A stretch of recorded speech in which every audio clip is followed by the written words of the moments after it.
আসসালামু আলাইকুম, welcome to SM software. এই টিউটোরিয়ালে আলোচনা করব কনস্ট্যান্টস। তো পিএইচপিতে কনস্ট্যান্টস কি, এই বিষয়গুলো নিয়ে। তো কনস্ট্যান্ট মোটামুটি হচ্ছে আপনার ভেরিয়েবলের মতোই কাজ করে, তো কিছুটা পার্থক্য আছে। আমি আর আগের টিউটোরিয়ালে আমি ভেরিয়েবল সম্পর্কে বলেছি। তো যাই হোক, আমি কনস্ট্যান্ট কি এটা ডিটেলস একটু আলোচনা করি, তারপরে উদাহরণ দিয়ে প্র্যাকটিক্যালি আমি দেখাবো। তো আমরা জানি যে কনস্ট্যান্ট হচ্ছে আইডেন্টিফায়ার, যেটি ভ্যালু প্রোগ্রাম চলাকালীন সময়ে পরিবর্তন করা যাবে না। এটা হচ্ছে যে প্রোগ্রামিং চলাকালীন সময় এর মানটা কিন্তু চেঞ্জ করা যাবে না, যে কনস্ট্যান্টের মান বা ভ্যালুটা চেঞ্জ করা যাবে না। তো ভেরিয়েবলের মান যে কোনো সময় পরিবর্তন করা যায়। আমরা এর আগে ভেরিয়েবল দেখছি যে ভেরিয়েবলের মানটা যে কোনো সময় পরিবর্তন করা যায়, বাট কনস্ট্যান্টের মান কিন্তু পরিবর্তন করা যায় না। তো কনস্ট্যান্টের মান একবারে অ্যাসাইন করা যায় এবং পরবর্তীতে চাইলেও এর পরিবর্তন করা যায় না।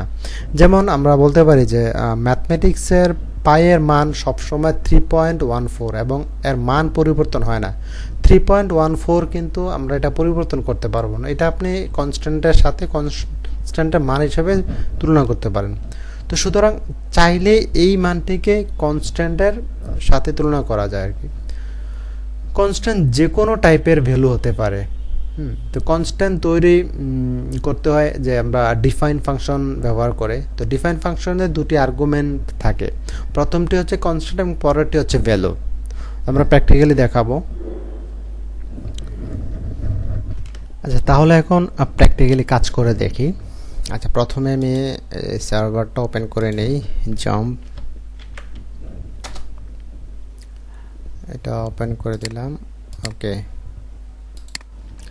এরপর একটা ফাইল ক্রিয়েট করি যেখানে জাম্প ইনস্টল দিয়েছি, লোকাল সি ড্রাইভ, তারপর হচ্ছে জাম্প, এরপর হচ্ছে htdocs এর ভিতর হচ্ছে ফোল্ডার ক্রিয়েট করছি পিএইচপি ক্লাস।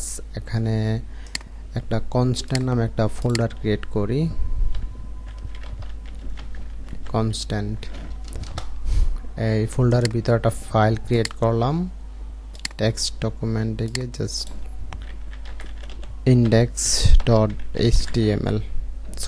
php এটা ওপেন করলাম, edit with Notepad plus plus. Okay, তাহলে পিএইচপি শুরু এবং শেষ করে নেই। PHP okay. তাহলে এর আগে বলে নেই, কনস্ট্যান্ট হচ্ছে আপনার ক্যাশ সেন্সিটিভ, যেমন ভেরিয়েবল ক্যাশ সেন্সিটিভ। কারণ হচ্ছে লাইক আমি বলি $sign নেম, তারপর সাপোজ কোনো একটা যে কোনো একটা নাম দিলাম, তারপর ধরেন আবার দিলাম $sign নেম, এটা ধরেন কোনো একটা নাম দিলাম। ওকে, এই যে এখানে এই যে নেম, এখানে এইটা এই এনটা হচ্ছে আর এটা হচ্ছে ক্যাপিটাল লেটার, ঠিক আছে? কারণ হচ্ছে এইটা একটা ভেরিয়েবল নাম, এটা একটা ভেরিয়েবলের নাম, এই কারণে নেমটা সেম হবে, কিন্তু এখানে ডিজিট কিন্তু চেঞ্জ, ঠিক আছে? এই কারণে এইটা আলাদা নেম, এটা আলাদা নাম, এই কারণে এগুলোকে বলে কেস সেন্সিটিভ। তো সেই আপনার তো কনস্ট্যান্টও কেস সেন্সিটিভ। ওকে, তাহলে এটা বুঝাই দিলাম যে কেস সেন্সিটিভটা আসলে বিষয়টা কি। লাইক ধরেন আমি যদি কনস্ট্যান্ট প্রথমে লিখতে যাই, তাহলে আমাদের যে ফাংশনটা লিখতে হবে তা হলো ডিফাইন।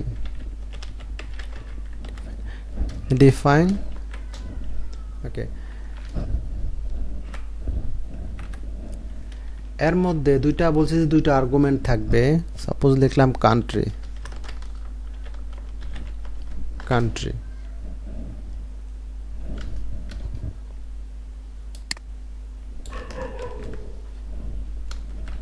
ডাবল কোটেশনের মধ্যে, তারপর একটা কমা দেই, তারপর ভ্যালুটা দেব। ধরেন কান্ট্রি দিলাম ওয়েলকাম টু বাংলাদেশ,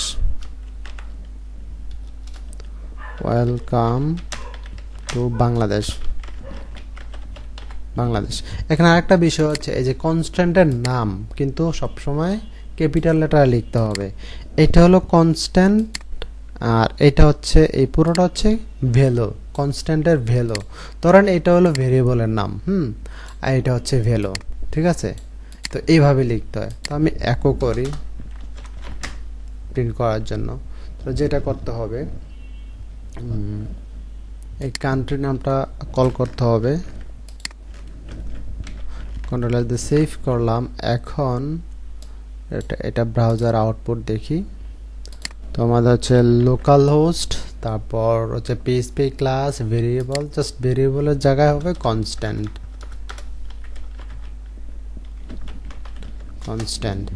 এই যে ওয়েলকাম টু বাংলাদেশ। আবার বলছি, ভেরিয়েবল লিখতে গেলে প্রথমে ডিফাইন, ফার্স্ট ব্র্যাকেট শুরু এবং শেষ করতে হবে। এর ভিতরে দুইটা আর্গুমেন্ট থাকবে, দুইটা আর্গুমেন্ট হচ্ছে ডাবল কোটেশনের মধ্যে। তো কান্ট্রি, এটা হলো কনস্ট্যান্টের নাম, আর এটা হলো কনস্ট্যান্টের ভ্যালু। আর কনস্ট্যান্টের নামটা সবসময় ক্যাপিটাল লেটার লিখতে হবে, ঠিক আছে? তো এরপরে এক করে আমি জাস্ট এই যে এই কনস্ট্যান্টের নামটাকে কল করলাম, এই আউটপুট হিসাবে এটা আসছে। এখন ধরেন আরো একটা কনস্ট্যান্ট লিখলাম, suppose define double quotation name, ধরেন এখানে ডাবল কোটেশন দিলাম, সাপোজ ধরেন দিলাম এ, তারপর একটা কমা, এটাতে একটা যে কোনো একটা ভ্যালু দেই, সাপোজ 40 দিলাম। এখন এটাকে কল করি, একো $a, সরি $, হবে না, এবার রিলোড দেই। এই যে 40 আসছে। আমি একটা ব্রেক ইউজ করি, একো ডাবল কোটেশন, তারপর হচ্ছে বিআর ট্যাগটা লিখতে হবে। ওকে, এবার রিলোড দিলাম। তাহলে আমরা জানলাম যে কিভাবে ভেরিয়েবল কনস্ট্যান্ট ডিক্লেয়ার করা হয়, কিভাবে লিখতে হয়, এবং কি কনস্ট্যান্ট কি, এই পুরোটা বিষয় এ টু জেড জানলাম। তো আজকের মতো এখানে শেষ। আল্লাহ হাফেজ।